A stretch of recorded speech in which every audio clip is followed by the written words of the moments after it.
Okay guys, I'm going to screencast this one because it's good background for you. We'll be looking at the play for about 4 to 5 weeks, and in particular I want to start off by talking about what an amazing text Streetcar is going to be for our love focus. Remember, our course is called Love Through the Ages.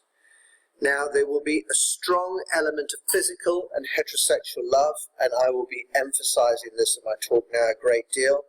Those of you, like Adriana, who've seen the beautiful Marlon Brando with his shirt off will know that this is a groundbreaking play, famous for foregrounding male beauty, male sexuality, and the power of heterosexual love that it has over people.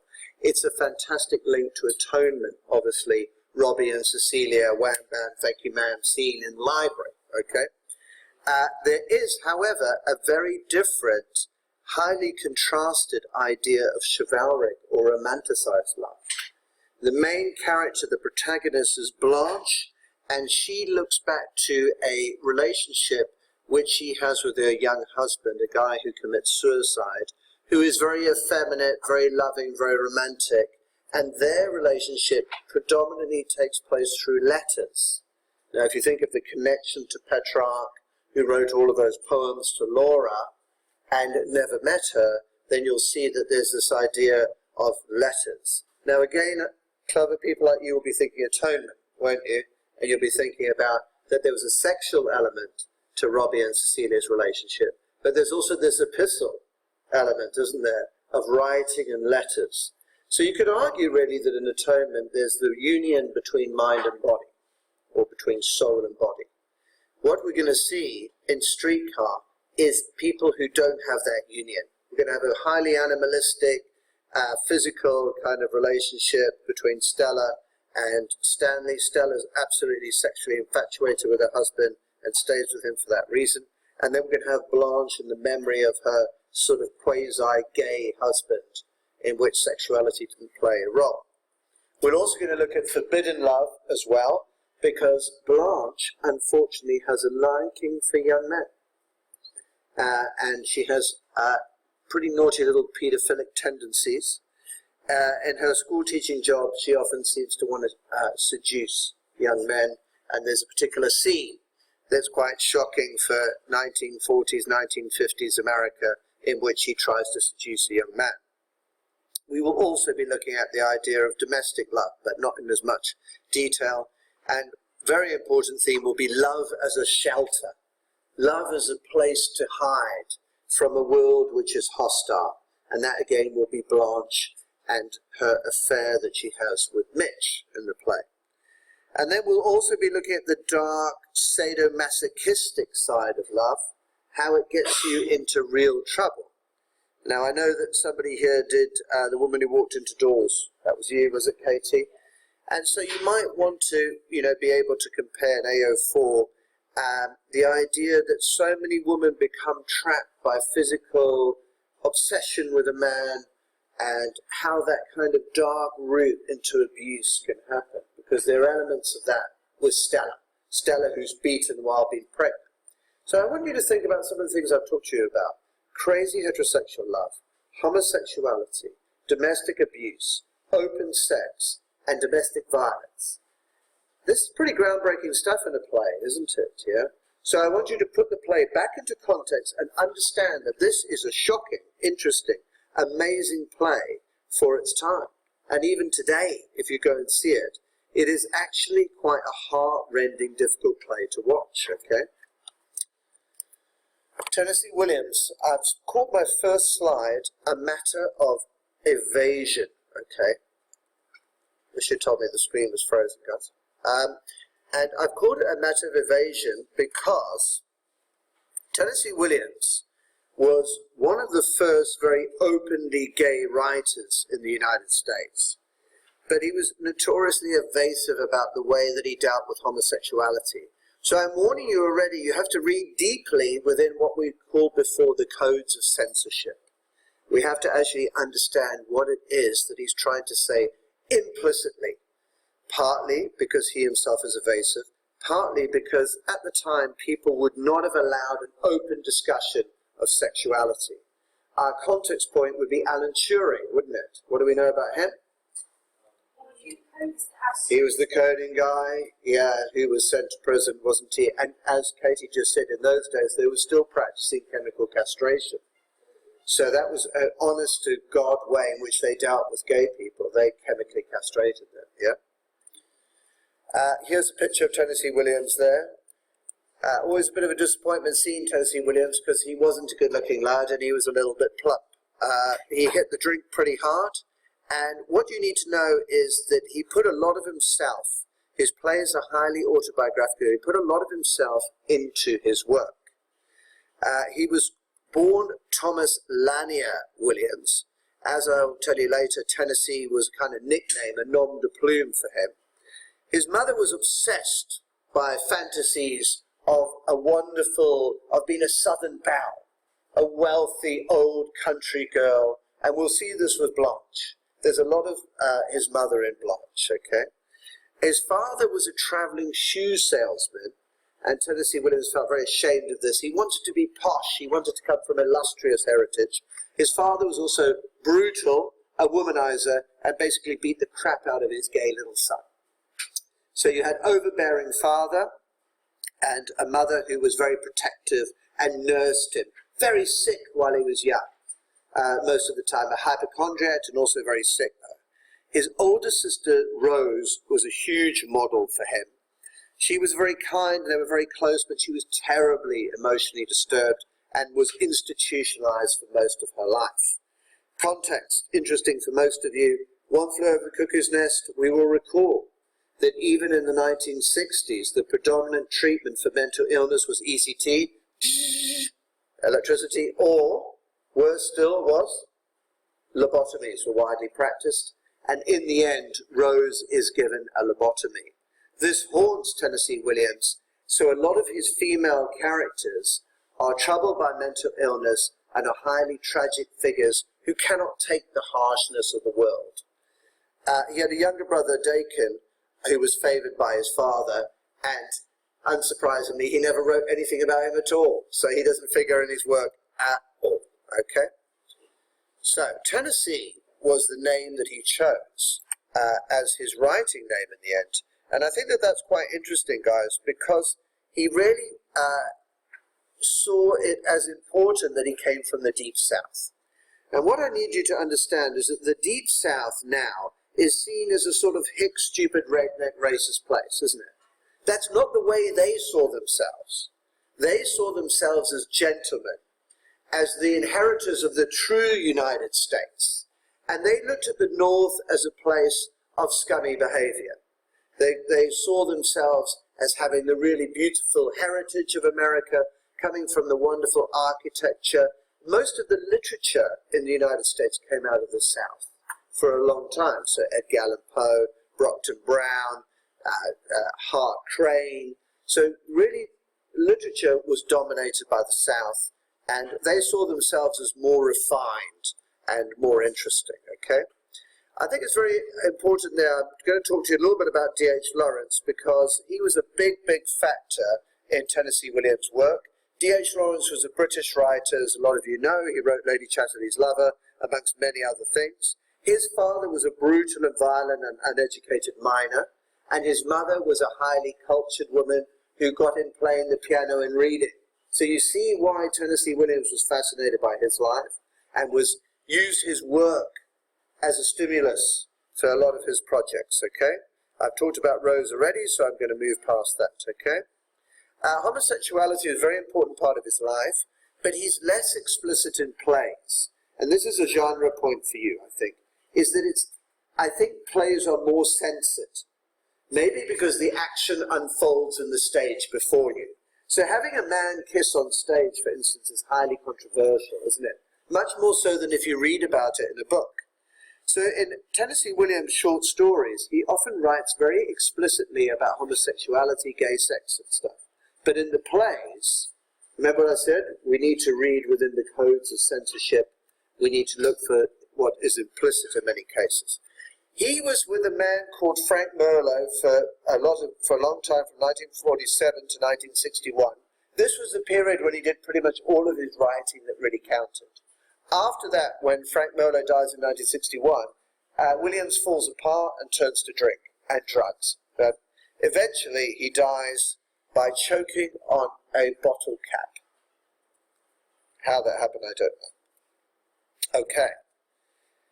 Right, I've said most of that, so I'm going to go past that. Very interestingly here, for those of you who've already watched or read Streetcar, he, in 1931, worked in a shoe company where he met a man called Stanley Kowalski. Name sound familiar? That is Kowalski in the play, who's the thug. Okay, so he bases Kowalski on this guy who bullies the crap out of him. And he uses his life quite a lot.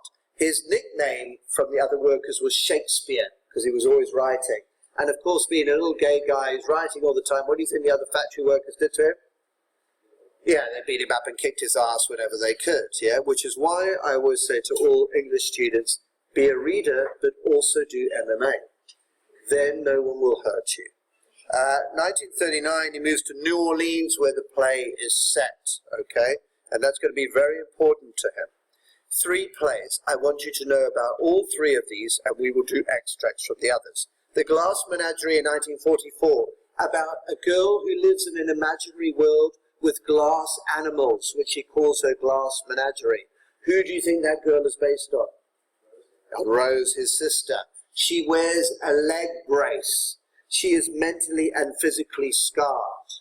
And the play is basically her tragedy. 1947, the play that we're going to study. Look at that, only 2 years after the war, as Streetcar Named Desire revolutionizes theatre, opens us to things that have never been seen before on Broadway. And then 1955, Cat on a Hot Tin Roof. Watch the film, guys, if only because Elizabeth Taylor has to be one of the most beautiful women there's ever been in the world. Here is a poster advertising Katharine Hepburn, who's playing the mother in Glass Menagerie. There is Marlon Brando. Adriana, I know that you approve. There he is in his tight t-shirt, muscly, sweaty, you know what I mean, getting all the housewives excited.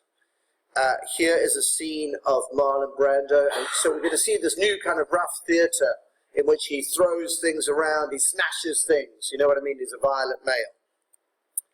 And here is the beautiful Elizabeth Taylor in Cat on a Hot Tin Roof. Unfortunately for Elizabeth Taylor, her husband, called Brick, is gay. So there's not a lot of action in the bedroom. So once again, quite an explicit play in which we have a woman called Maggie, cat on a hot tin roof. You know, a cat can't sit on a hot tin roof. It's all about her sexual desire and frustration. So it's quite risky stuff, isn't it? And Tennessee Williams is said to be one of the first writers to truly address the issue of sexuality and desire. Okay. Moving on. Wonderful poster over here, because we can see this dynamic between Stanley and Blanche here. This is a prelude to the rape, okay?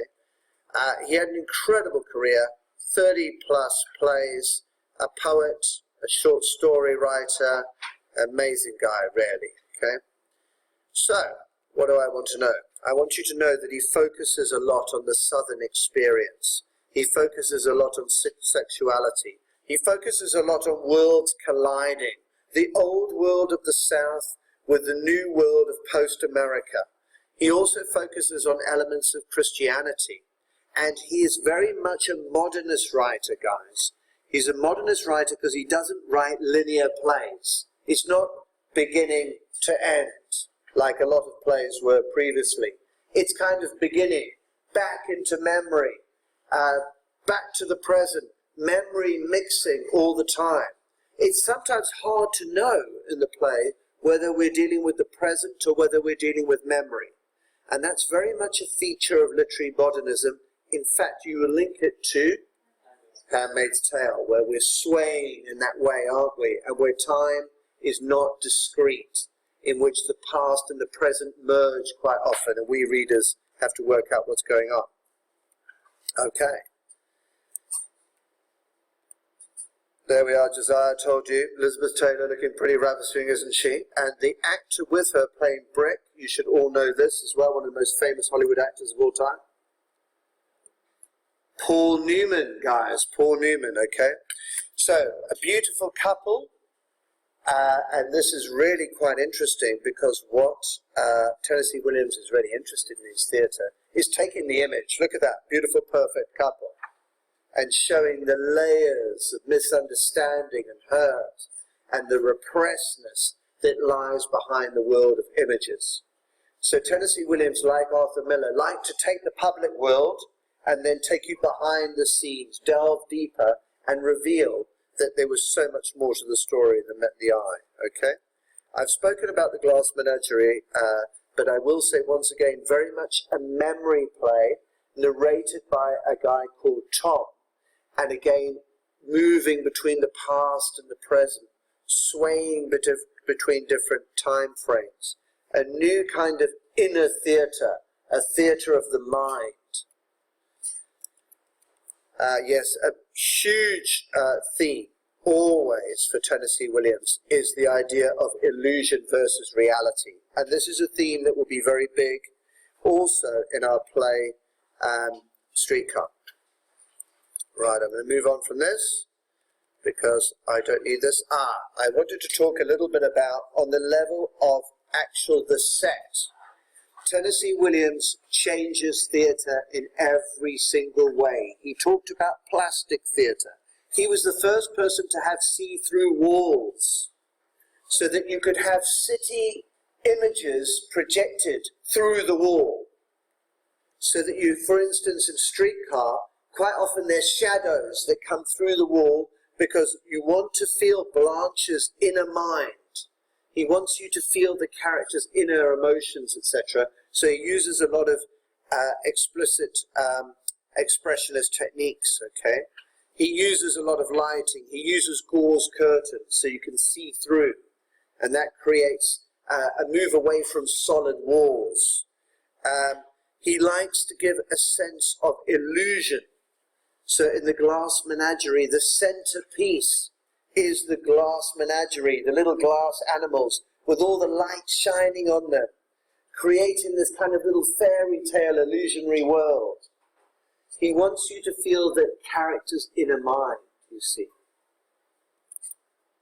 Okay, what do we need to know now? We need to know that in many ways, America had a very difficult history, as I told you. The South never really forgave the North for beating them in the war, and a lot of them clung onto a nostalgic notion that their history was better. And we're going to see this with Blanche de Bois. She keeps this genteel idea of the civilized South, etc. She holds on to this notion, even when in the modern world it becomes apparent that it is naive and that her world has been destroyed. She refuses to believe it, and she clings on to the past. So one of our big themes is going to be nostalgia and worship of the past. So after the Civil War, the South suffers absolutely terribly. It's ravaged by the North. The North go in and literally rape them and take a lot of their possessions and stuff. It was a very brutal and bloody war, wasn't it, Josiah? And a lot of people in the North thought, we will revenge ourselves on you. The South, as I say, take refuge in feeling like they're more cultured, but they also take refuge in punishing and giving black people a terrible time. What are those laws called that they introduced after slavery?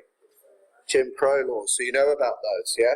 And you know that they try to keep black people in a subordinate position. So even though you have the end of slavery, you still have a situation in which you have vicious racism and you have the birth of the KKK. And in the same year, the birth of the National Rifle Association. Did you know that, Josiah? Not that those two organizations would be related in any way other than they opened 3 days after one another. Anyway, so at the time of Tennessee Williams' writing, there was a great interest in the past, and I would love you all, write it down now, to watch a film called Gone with the Wind. Gone with the Wind, an incredibly famous film that has Vivian Leigh in, who plays a character called Scarlett O'Hara, and it's all about the good old South. And it shows how beautiful and happy everyone was before the terrible war. So there's this real nostalgia interest in the South. And I think Tennessee Williams, to some extent, taps into this. Now, here's why they like the South. If you actually go to the United States, Josiah, have you toured the South? It's actually more beautiful historically and whatnot, isn't it? It's where most of the architectural heritage and stuff is. And you'll know that the South was richer than the North for most of the history because that's where the agricultural base was. And under slavery, under cotton and stuff, America becomes the cotton capital of the world. And they built these incredible houses. Look at it. Palladian houses built with Doric columns, grand, spectacular. They looked to England and Europe for their culture, for balls, and for elite culture. The North looked more to forge its own identity and become a kind of more democratic place. So in the play, you're going to see the collision of these two worlds. Stanley Kowalski, working class, self-made, macho man, Polish, facing racism in the United States, versus Blanche Dubois. Listen to that posh name. What does Dubois mean? From woods, yeah. Blanche means white. Now, Blanche's colour is white all the time. When we first see her, she's wearing white because she wants to have this idea of virginal purity. Unfortunately, she's no virgin, as we'll find out. Okay. Interesting places. When she first arrives, Blanche arrives in Elysium Fields. That's a mythical place. It's a place, it's a paradise for warriors in the afterlife. A bit like the Viking idea of Valhalla. Yeah? If any of you have seen Gladiator, then you'll know that Gladiator in the end goes to Elysium Fields, doesn't he? The one thing they get wrong is he wouldn't have met his family there because it was only for men. Sorry, girls, he wouldn't have made it. Okay, the streetcars are very important. The two stations are real stations in New Orleans, and they are called Desire and Cemetery. Sex and death. Think about that. So it was made, it's like perfect for Tennessee Williams' play. He saw this place, he thought, oh my God, I've got my play now, basically. So that streetcar and those routes and that destination is absolutely key to understanding the play. Okay.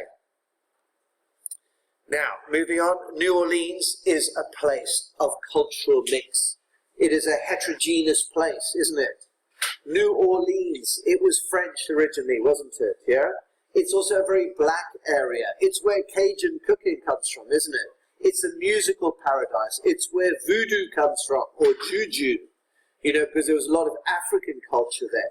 So I want you to see it as a really interesting cultural melting pot of a city. Where does Blanche come from?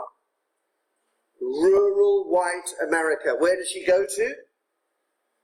Inner city, multicultural melting pot America. So it's about the collision of those two worlds, okay? The French Quarter, where a lot of it takes place, is incredibly famous. And as you'll see, it's a place of bars and jazz. How many of you have heard of Treme? Heard of Treme? Josiah, you're like the worst American having my class. What's going on? Treme is a place in New Orleans that probably is the most important music place in the world, if you like. A kind of jazz and blues fan like I am, okay? It's where real jazz and raw trumpet and stuff originates. And in the play, all the time in the background, there is jazz and hot trumpets and stuff.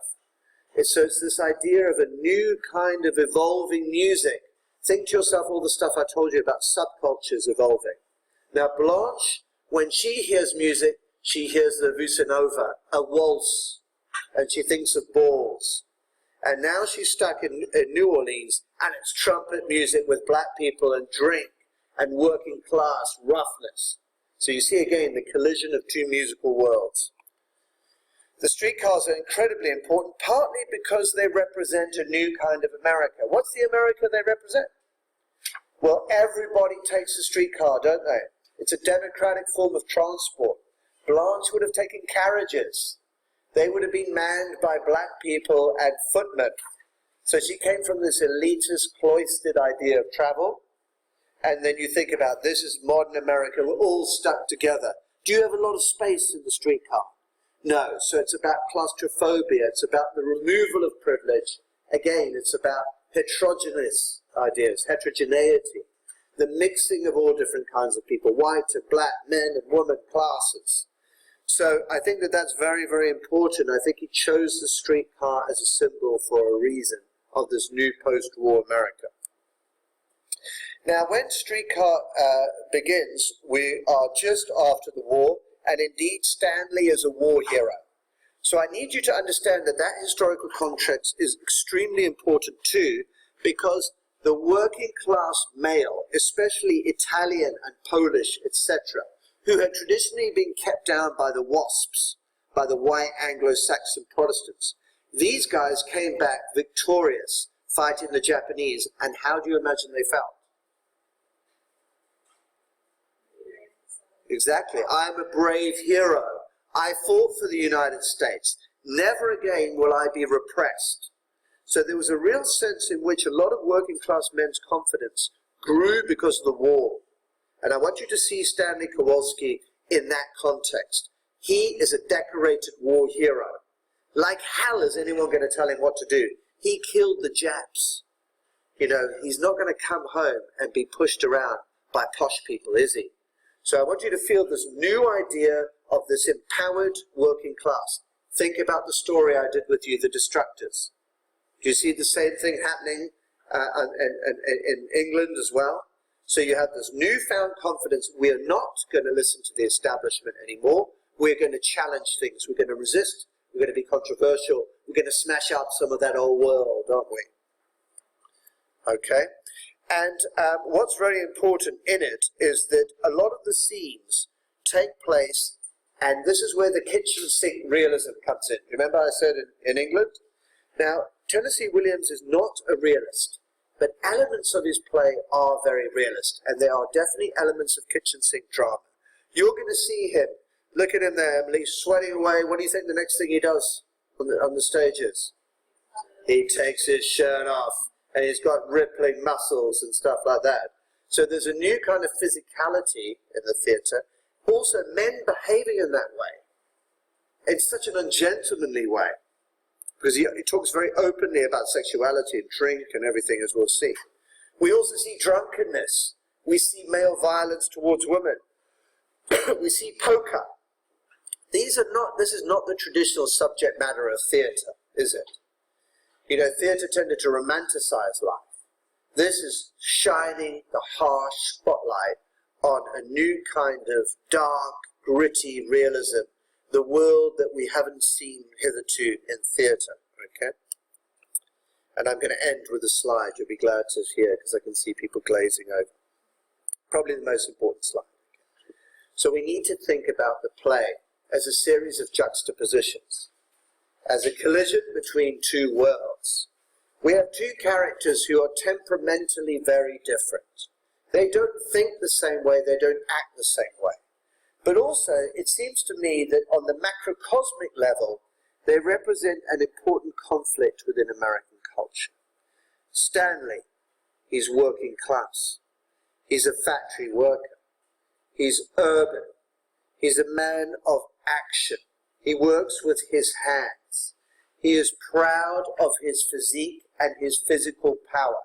He represents the alpha male, and he doesn't care about cultural mores, traditions, and heritage.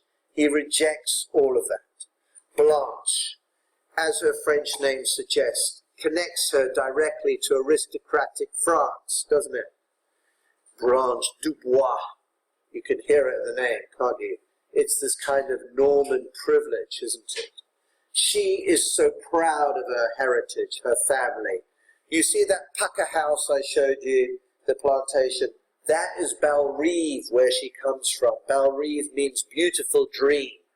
She is nostalgic. She looks back to the past, to her genteel, chivalric past. She's an English teacher, so she's poncy like me, isn't she? Okay?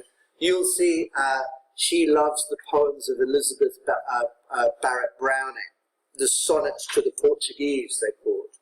Well, those are poems that are written by Elizabeth Barrett Browning to her husband. And Elizabeth Barrett Browning was very sick, dying, and they're all about how my love will continue after death. So it's that spiritual platonic love that she likes. The other writer that she mentions is Edgar Allan Poe. Some of you may know the Gothic writer. And he's always writing about sick aristocratic families that were once wealthy and powerful, but are now diseased and dying. So I want you to think that Edgar Allan Poe contributes to the mise-en-scène. He's an important intertextual reference throughout. So Stanley stands for kind of muscular materialism. He doesn't give a damn about money and stuff like that. He does give a damn about money. He talks about money. Blanche, like a lot of rich people, doesn't like talking about money. Money's dirty. We've got money, but we don't discuss money. So when, for instance, Stanley finds out that the house, that beautiful house I showed you, is lost, he wants to know why. He wants to see the legal documents. And of course, Blanche says, I don't understand any of these legal things, because I'm just a girl from the South. Okay? So she will hide behind her gender and ask to be protected. Stanley doesn't like that kind of woman. He likes a woman that you can bed every night. That is the kind of guy he is. He's very much objectifies Stella. It's very much a physical relationship. There's no love talk. It's sexuality in its purest form. So that's why I said to you, I think Robbie and Cecilia have that, but have so much more. Stanley and Stella only have that. And one of the questions that the play raises is, will that relationship last when the sex is exhausted? So Blanche looks back on gentility, on poshness, on manners, on conduct. Stanley relies instead on raw sexual power. Blanche continually talks about chivalry and fin amour.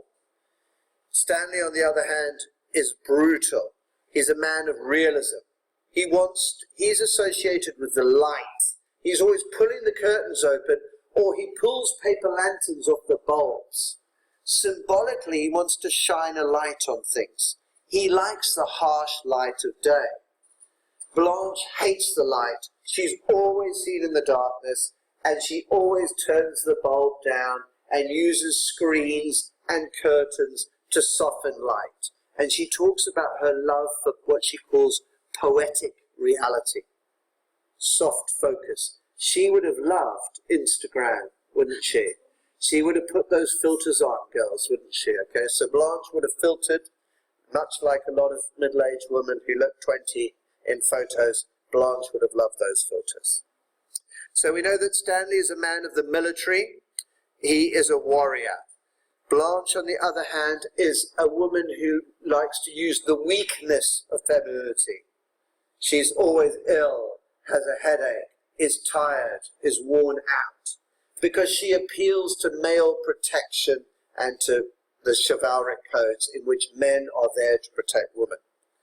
Stanley is the alpha male, the survivor. The play opens with him coming home and saying, "Hey, Stella," and he throws her a packet of meat. Symbolically, he's literally the caveman bringing the meat home. And in some productions I've seen, it's quite a bloody package. Do you know what I mean? Bringing that idea, this is the raw, primeval alpha male who kills. And there's an attraction for Stella because she comes from a weak, old, broken family. Now she has a man who can beat the living daylights out of any other guy, and who can make love to a woman all night. An alpha male is what she feels comfortable with. Blanche, on the other hand, is horrified by this, sees it as ape-like, as inferior, because the role model that she has for men always is that men should shelter women. And that's enough for me.